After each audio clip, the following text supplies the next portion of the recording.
Olá, bem-vindos a mais uma aula e hoje nós continuaremos com os testes de hipótese. O nosso segundo teste é o seguinte. Vou voltar aqui para o R. Pois bem, nosso segundo exemplo é o teste de hipótese para média com a variância desconhecida e um tamanho de amostra grande. Vamos lá. Uma máquina de misturar fertilizantes é adaptada para fornecer 10 gramas de nitrato para cada 100 gramas de fertilizante. 40 porções de 100 gramas são examinadas com as seguintes porcentagens de nitrato. Pois bem, temos aqui as porcentagens de nitrato. E a pergunta é: há razões para crer que a porcentagem de nitrato não é de 10 gramas a um nível de 10%? Vamos lá. Primeiramente, a gente tem que colocar esses dados aqui no R, tá? Eu coloquei dentro de um vetor chamado fertilizante e vamos aplicar o z-teste, tá?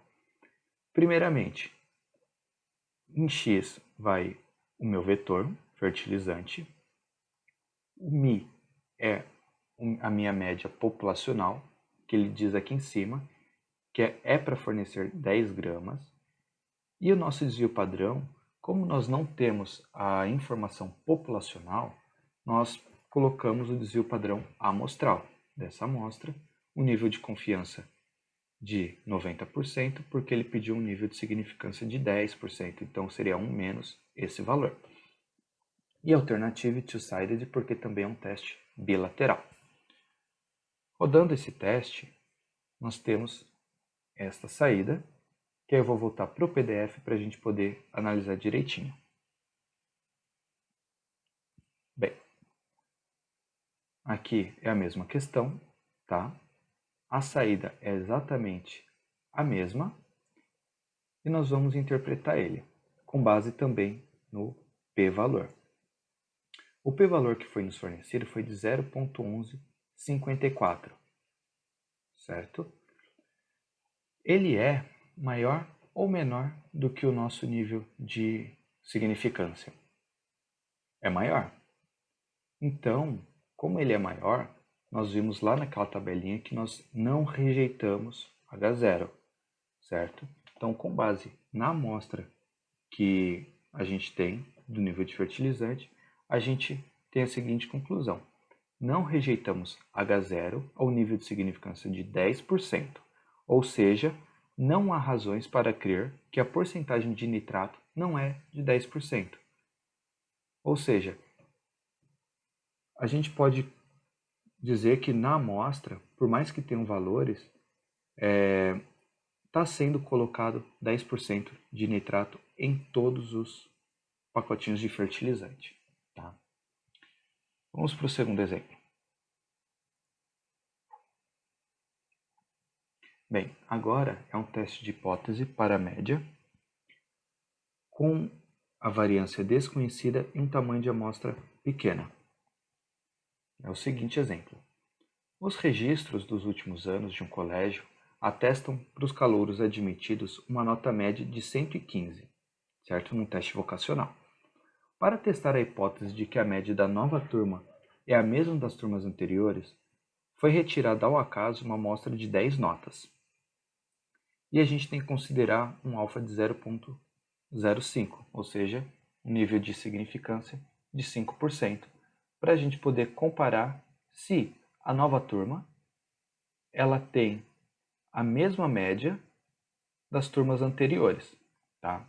Então, eu peguei essa amostra, coloquei num vetor chamado notas e vamos analisar com o t.teste. Por que o t.teste agora e não o z.teste? Por conta do número da amostra. Tem tamanho 10. Lembra que a gente combinou que o n menor que 30 era o t.teste e o n maior ou igual que 30 era o z.teste. Tá? Então, o primeiro argumento do t.teste é o meu vetor, x é o meu vetor, μ é a média populacional, e nós colocamos o nível de confiança, tá? E se é um teste bilateral ou unilateral. Bem, a saída do teste é esse, e a gente vai lá para o PDF para analisar direitinho.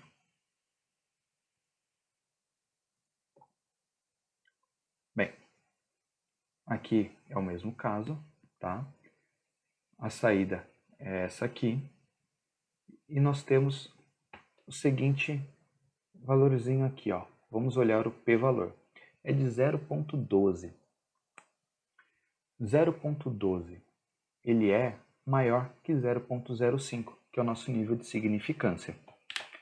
Então, nós vamos ter a seguinte conclusão, que nós não vamos rejeitar H0 ao nível de significância de 5%, porque não há razão para dizer que a nota média dos novos calouros não são diferentes das notas das turmas anteriores. Quer dizer que essas notas não diferem, tá? Agora vamos para o nosso último teste, que é o teste para proporção. Vamos voltar lá no R. Pois bem, o teste da proporção populacional. Ele tem o seguinte exemplo. Um estudo é realizado para determinar a relação entre uma certa droga e uma certa anomalia em embriões de frango. Injetou-se 50 ovos fertilizados com a droga no quarto dia de incubação. No 20º dia de incubação, os embriões foram examinados e 7 apresentaram anomalia. Suponha que a gente deseja averiguar se a proporção verdadeira é inferior a 25%, com um nível de significância de 0,05.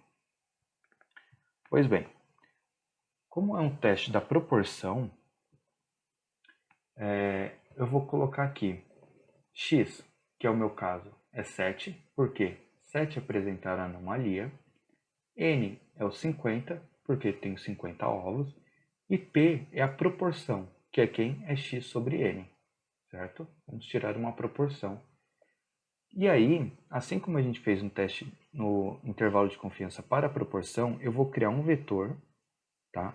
Com x números 1s e n menos x números zeros, para poder criar um vetor de 0 e 1 com a quantidade de anomalias e a quantidade de não anomalias, tá? Nós vemos aqui, ó, que n está 50 e p 0,14, que é a proporção de 7 em 50, tá? E estudo, nós temos também aqui um vetor de tamanho 50, ou seja, temos exatamente os 50 embriões. Pois bem, vamos analisar utilizando também o z.teste. Novamente, o z.teste, porque o n é maior do que 30, tá? E os dados são simétricos. Nesse caso, todos são embriões. Então, nós não temos divergência. O resultado, aqui, antes de chegar nele, vamos lá. Aqui, novamente, eu usei o vetor do estudo, tá? Que é dos dados. Eu coloquei a média populacional que eu estou investigando, se ele é 25%, menor que 25%.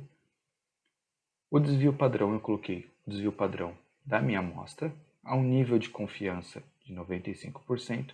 E aqui em Alternative, eu coloquei less, que significa menor, certo? Porque eu quero investigar se a proporção verdadeira é inferior a 25%. Pois bem, o resultado do teste foi esse. Agora vamos voltar lá para o PDF novamente para poder ver como que está. Bem, aqui é a mesma coisa que eu fiz no R, tá? E vamos chegar aqui na saída. Bem, vamos analisar aqui o nosso p-valor. O p-valor foi de 0,01324. Esse valor ele é menor que 5%.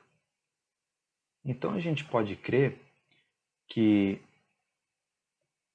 nós vamos rejeitar H0. Mas aí como que ficaria a nossa conclusão? Rejeita-se H0 a um nível de significância de 5%, ou seja, há evidência suficiente para dizer que a proporção de anomalia no 20º dia de incubação é inferior a 25%. Tá? Então fica essa conclusão para esse estudo. Aí nós temos também um teste para proporção que se chama prop.test. Essa função aqui, prop.test. Essa função a gente utiliza para dados que não são simétricos. A simetria, porque ela usa a distribuição Q². E os dados são exatamente os mesmos. Deixa eu colocar aqui para vocês verem. Prop.test. Os argumentos são os mesmos. Eu tenho que inserir quem é o x, quem é o n, quem é o p, alternativa, se ele vai ser um teste bilateral ou unilateral à esquerda ou à direita, o nosso nível de confiança. Tá? Como esse teste ele é um teste que utiliza a distribuição Q², ele funciona bem para dados assimétricos. Tá? Então, no caso, a gente não vai utilizar para esse estudo de embriões, porque senão a conclusão vai ser diferente, porque a gente está pressupondo que esses dados são assimétricos. Tá? Então é isso, espero que vocês tenham gostado e até mais.